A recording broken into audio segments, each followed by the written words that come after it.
Hello and welcome to the special edition on CNN News 18 Live. I'm Aditya Raj Kaul, and today we are going to discuss a very crucial and significant issue of the Afghanistan humanitarian crisis. Amidst the Taliban coup in Afghanistan, where will the progressive Afghan really go?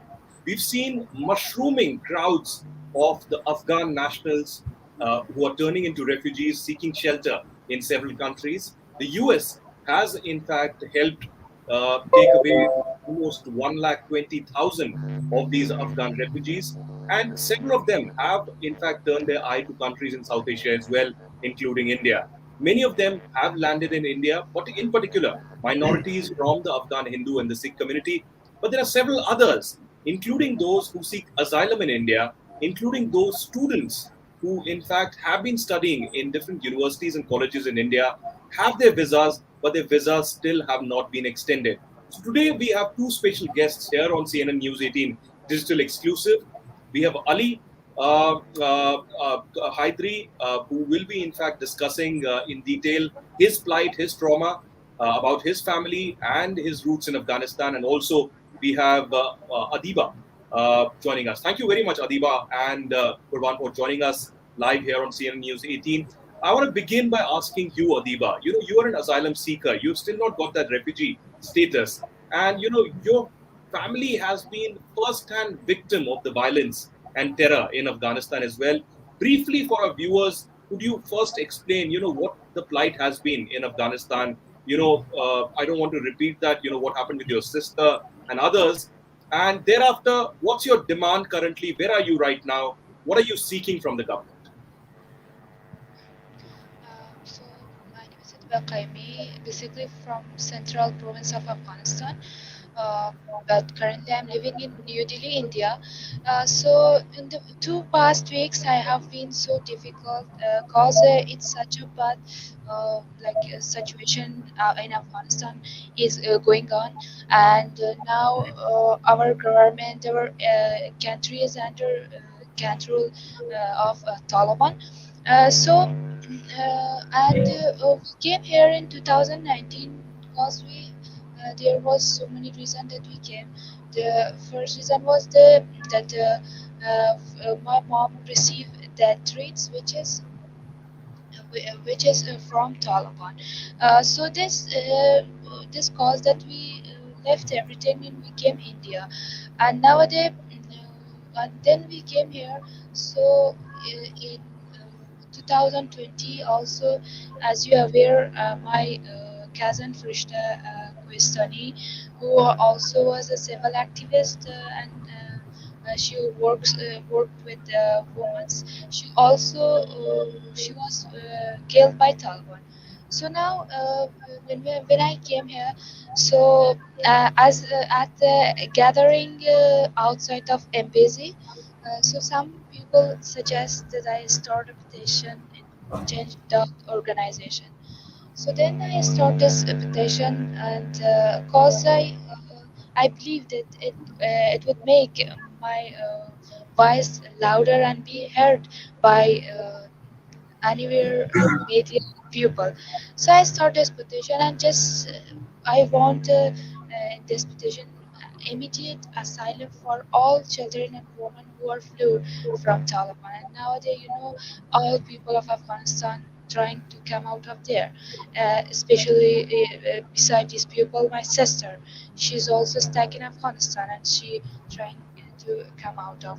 And this, I feel terrible thinking about people out there that they are trying to come out of. And you guys saw that an explosion happened in the airport. Right. These all, yeah, so many people did there. So it's all because that people trying to come out of there. What is people trying to come out of there? So they know they had experience of before 20 years before that these Taliban treat them so badly, and now they also starting their activities to do the same thing that they done before. Right. I'll come and ask you in detail about the Taliban and what your thoughts really are, Adiba, on that. But I want to go to Ali, Qurban. Uh, uh, if you could explain, you've been studying here in India. almost chosen this as your second home, and you've got the scholarship and support here.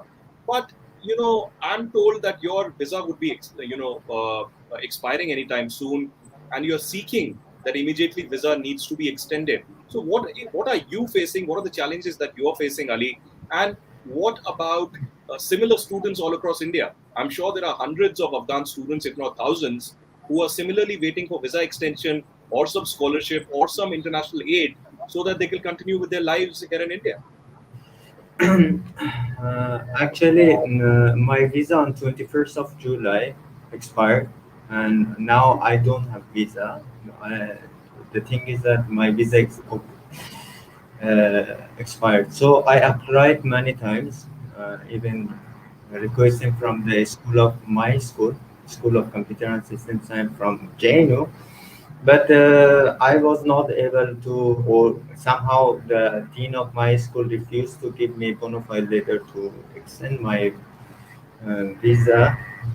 So even I upload my old bona fide letter to the FRO, but again, the FRO, I got an email that your application is closed. That's all, and and I'm stuck.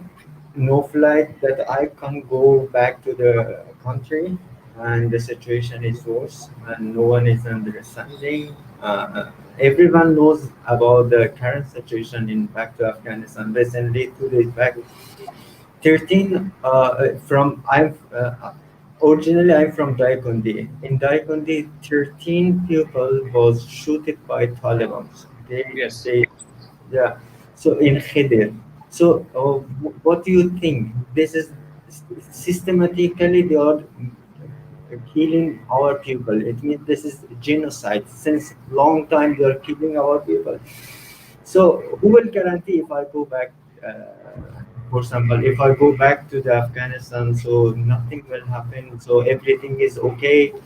Life is no one will guarantee. So I should. This is my responsibility to resist and try to talk to carry my message to the higher authority in India, because since long time we have a good relation with India, our government. So hoping that they provide us at least for a scholarship, that we get a scholarship through ICC or any other, so that we can stay here till the situation gets better. Right. Kurban, I want to also ask you, since you touched upon a very important topic, and we covered this yesterday, that 13 to 14 Hazara community members were Yeah, mercilessly killed in Daikundi in the central part of Afghanistan. And you said you hail from there. Could you also explain, your family must be there, your extended family must be there. What yeah. are they going through? What trauma or what challenges or what fears do they have? And secondly, in the past also, Taliban was there in the 90s as well. So, what are the experiences with the Taliban? What kind of fear? Because Taliban has a hate for the Hazara community.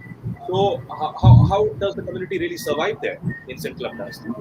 Oh, actually, I'm communicating with my mama, who is in Daikundi. He's saying that the Taliban was searching the homes. If they found that they are from Hazara community, so they were shooting without any reason.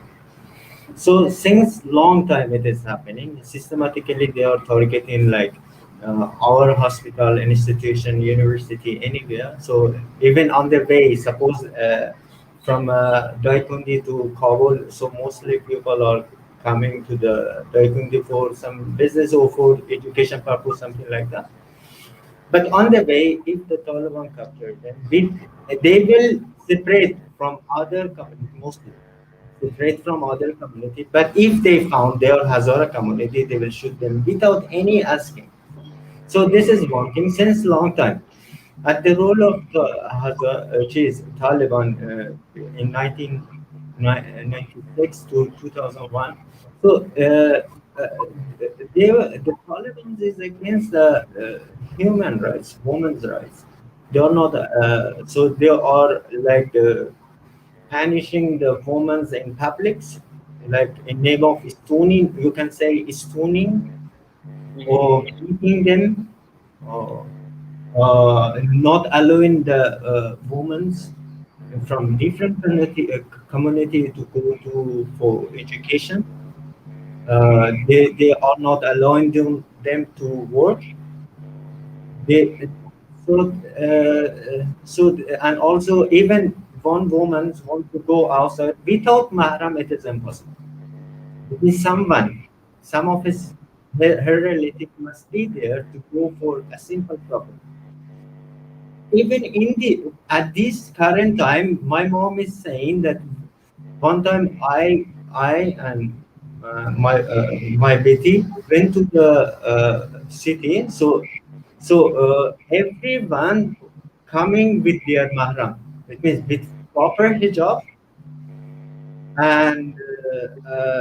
and someone was there. So because Taliban was there, so they are afraid of Taliban. So Taliban's are roaming around with their guns or their weapons. So that's Right. why. Right. Kurban and Adiba, you continue to be with us. I just want to fill in our viewers who are joining us here live on Facebook, YouTube, and digital platforms of CNN News 18 that we have two young, bright, and educated Afghan youth who are joining us from New Delhi. One studies in JNU, is seeking an extension of visa.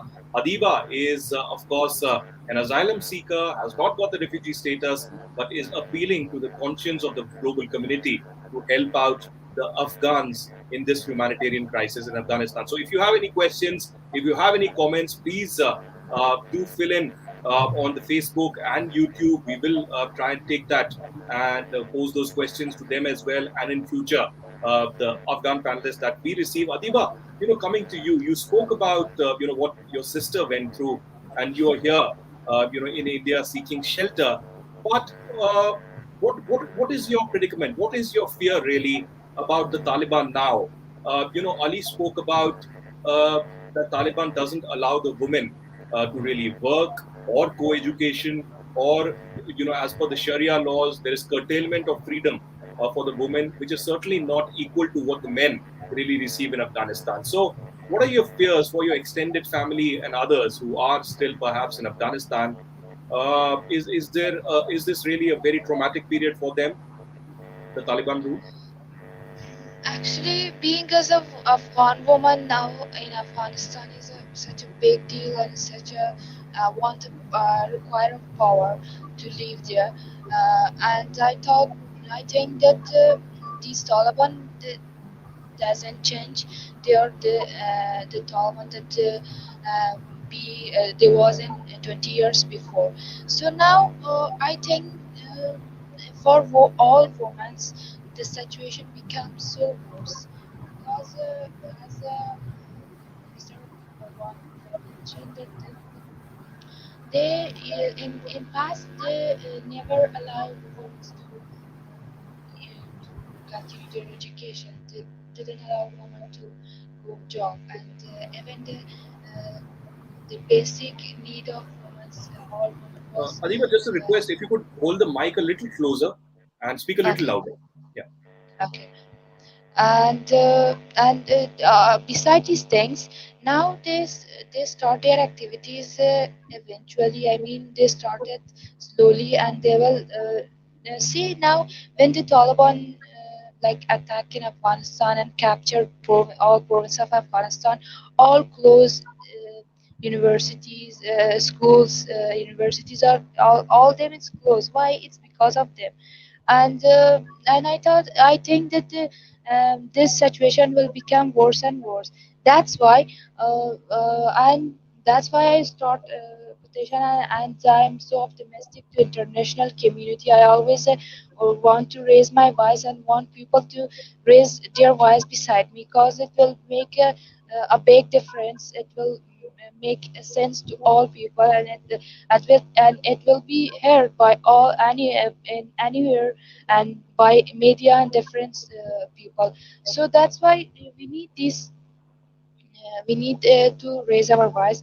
And about Taliban, so nowadays. they start their activities and they will continue this activity, and a woman's situation will become worse and worse, and they will never allow women to continue education, they will never allow women to get job, or to even they will avoid women to public life, they will never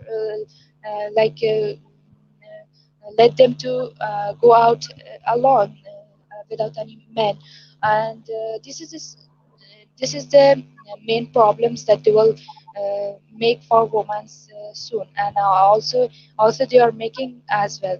um, and I also now they made a wall between women and their goals. I mean, Afghan women and their goals.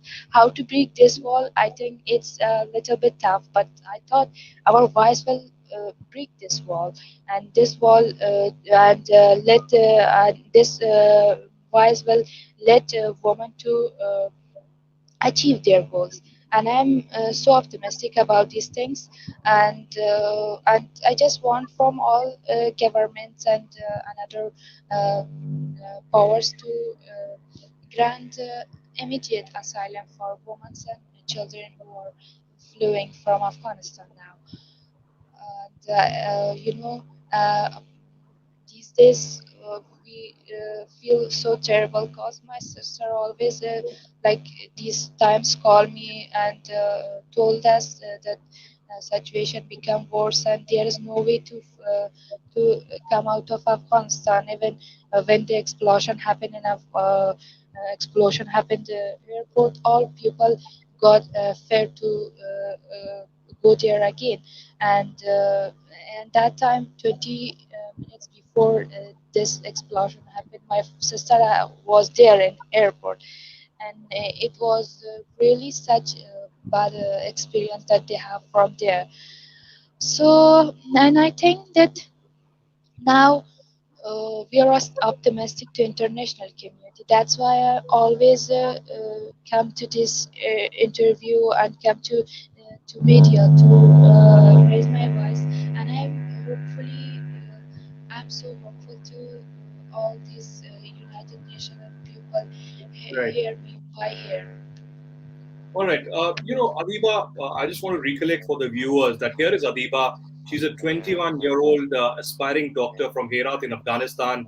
Her sister, Farishta, was brutally killed, in Afghanistan in a bomb blast last year. And in fact, she has shown courage and is seeking now asylum for all the Afghans, especially women and children all across the globe. She has started a petition also on change.org, which has garnered almost 4 lakh signatures already and is pressurizing and seeking help from the global community on humanitarian grounds. Ali, you have also a very painful story. You recollected about your family you're seeking right now. But last question to you on a very personal note. You unfortunately lost your hand, in a bombing when you were just 12-year-old. I don't want to, for the viewers to recollect that trauma. But is there any hope for you that amidst this Taliban takeover, which formally begins today, now the US withdrawal has happened, will you return to Afghanistan? Do you see any kind of a future in Afghanistan post your studies in JNU and otherwise finish? Do you think that you will be there to rebuild Afghanistan in some way when there is no democracy and when there is Taliban rule? One thing is that I think that I'm not able to work with the Talibanese government. This is my because they kill uh, a huge number of our people, especially my brother, who was in ANI, Afghan National Army. So I don't know, but this is what I'm thinking that somehow working side by side with them. So this is not good. What I'm because they killed my brother.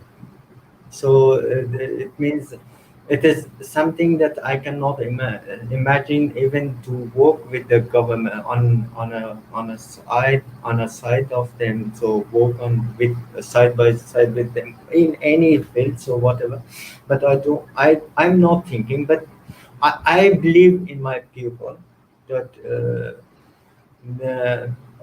there must be a revolution very soon, because it because this much cruelty against our oppressed people is not, it will not be happen anymore, because now you see, after some times, you will we will witness that the people will revolution, because now there is no job, there is no proper government. The Afghanistan bank account is blocked in USA. Maybe even the European countries doesn't know them, recognize them as a government, because they come by force. So I hope that not these Talibanis cannot force us uh, to do whatever they want. And, so we are trying. So the thing is that I'm asking from my people to be united from different community and stand against the Talibanis. Whatever if so stand them at least for our basic rights, fight for them. For our children, for our women, for our young sister, for our mother, sister, everything we have to fight at least to defend their rights, basic rights, for our education, for their rights to work. So we should fight. One thing from the other side, that I will see the situation based the situation. If suppose if I was not able to get my visa extension, if I was not able to take any scholarship through the ICCR, then maybe very soon. So I will leave. Maybe I live in India and go back to the country and trying to struggle with all these things. But I'm Right. not in a case in UN whatever, because I came for education purpose, so I will stand on my words. Right. Ali and Adiba, firstly, thank you so much for joining us here on CNN News 18, for speaking out, for showing the resilience and the conviction of courage to, one, stand against the Taliban, and secondly, stand for humanity and seeking shelter, seeking help, and seeking some kind of assurance from the global community and the international community to open their homes and hearts for the Afghan refugees here in India. Here's Ali, who is seeking an ICCR grant and a visa extension here in India for his studies in JNU to complete. And here is Adiba, seeking in memory of her sister Farishta, who was killed by the Taliban and terrorism here in Afghanistan, and now is demanding asylum for those who do not have a home anymore and have left Afghanistan to a street nameless in exile. Here on CNN News 18, we'll continue to focus on the global developments and keep you abreast on the latest. Thank you so much for joining us.